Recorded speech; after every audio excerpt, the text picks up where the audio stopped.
ஆண்டவரும் இரட்சகருமாக இயேசு கிறிஸ்துவின் இனிய நாமத்தில் யாவருக்கும் அன்பின் வாழ்த்துக்களை தெரிவித்துக் கொள்கிறேன். அருமையான தெய்வ பிள்ளைகளே, இந்த new day new hope daily devotion மூலமாய் இந்த நாளில் கூட உங்களை சந்திப்பில் நான் மிகுந்த மகிழ்ச்சி அடைகிறேன். அல்லேலூயா. இன்றைக்கு கூட கர்த்தர் நமக்கு கொடுக்கிற வார்த்தை என்ன?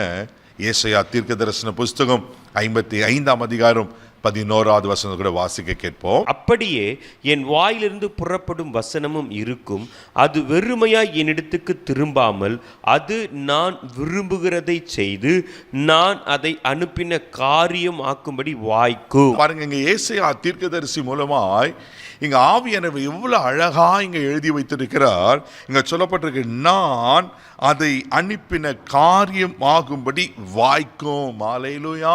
தெய்வ பிள்ளைகளே, ஆண்டவருடைய வாயிலிருந்து புறப்படுகிற வார்த்தைகள், ஆவியானுடைய எழுதி கொடுத்த இந்த வேத வசனங்கள், இந்த ஜீவனுள்ள வார்த்தைகள் ஒரு நாளும் வெறுமையாய் போகாது.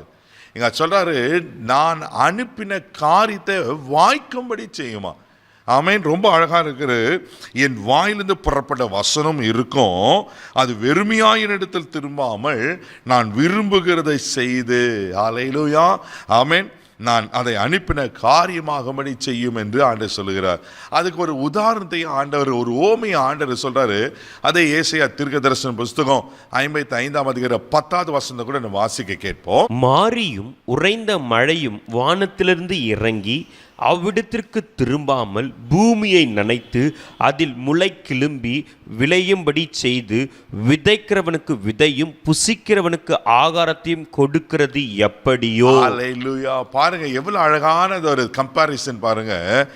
மாரியும் உறைந்த மழையும் வானத்திலிருந்து இறங்கி அவ்விடத்துக்கு திரும்பாம பூமியை நனைத்து என்ன செய்யறதா, அதில் முளை கிளம்பி விளையும்படி செய்து விதைக்கிறவனுக்கு விதையும் புசிக்கிறவனுக்கு ஆகாரத்தை கொடுக்கிறது எப்படியோ, அதே போல என் வாயிலிருந்து புறப்பட்ட வசனமா இருக்கும் அப்படின்னு ஆண்டவர் சொல்லுகிறார். அல்லேலூயா.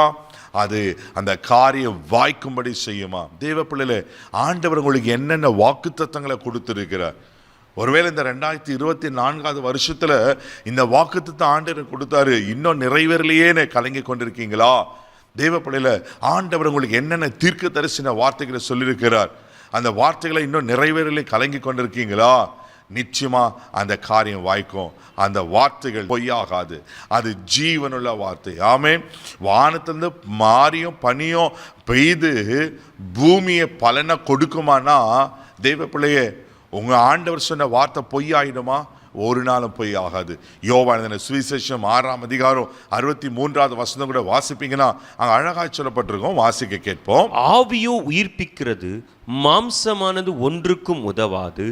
நான் உங்களுக்குள் சொல்லுகிற வசனங்கள் ஆவியும் ஜீவனுமாய் இருக்கிறது. பாருங்க, நான் உங்களுக்கு சொல்லுகிற வார்த்தைகள் ஆவியும் ஜீவனமா இருக்கிறதா. அல்லேலூயா. அது ஜீவனுள்ள வார்த்தை, உயிருள்ள வார்த்தை, அது ஒரு நாளும் பொய்யாகாது. என்னென்னலாம் ஆண்டவர் சொல்லியிருக்கிறாரோ, ஆவி அந்த வசனத்தின் மூலமா இப்படியெல்லாம் உங்களோட பேசியிருக்கிறாரோ, நீங்க அண்டர்லைன் பண்ணி வச்சு ஜெபம் பண்றீங்களே, நீங்க டைரியில எழுதி வச்சு ஜெபம் பண்றீங்களே, கர்த்தர் வார்த்தை ஒரு நாளும் வெறுமையா போகாது. அதை சொன்னதை அவர் நிறைவேற்றுவார். அந்த காரியங்கள் வாய்க்கும். விசுவாசமா இருங்க, தைரியமா இருங்க. ஆண்டவர் நிச்சயமா அது செய்து முடிப்பார். இந்த நம்புறீங்களா அதே பிள்ளையில? இதை நம்புங்க. ஆண்டவர் சொன்ன வார்த்தைகள் உங்கள் வாழ்க்கையில் 100க்கு நிறைவேறும். வேதத்தில் எத்தனையோ சம்பவங்களை பார்க்கலாம். யாருக்கெல்லாம் ஆண்டவர் வார்த்தை அனுப்பினாரோ அதெல்லாம் நிறைவேற்றிருக்கிறார். உங்களுக்கு நிறைவேற்றுவார். கண்களை மூடி நாம் ஜெபிக்கலாம். அன்பு தகப்பனே, இந்த நல்ல வழிக்காய் உமக்கு நன்றி சொல்லி துதிக்கிறோம். ஸ்தோத்திரம் ஆண்டவரே. அப்பா உமக்கு ஸ்தோத்திரம்.